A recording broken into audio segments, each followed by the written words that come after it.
ওনাদের আসলে কিছু করার নাই, বুঝছেন? কারণ এটা এমন একটা রোগ,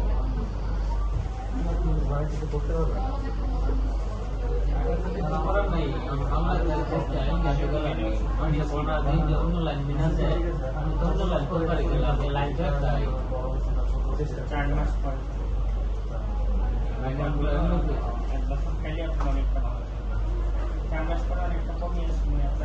আমরা ধরে না আইছি, না আমরা ধরে না এখন আশা করা আছে যেটা আমার চেষ্টা করব ইনশাআল্লাহ অনেকটা কমিয়ে আসবে। তখন আরো 2 মাস খাইছি।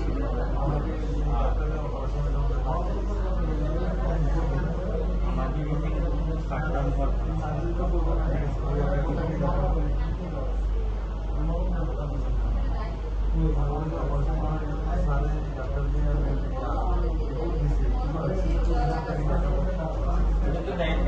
আমাদের এখানে এখন আপনি কন্টিনিউ আমাদের এখানে তারপরে আবার একটা আপনার ইনফর্ম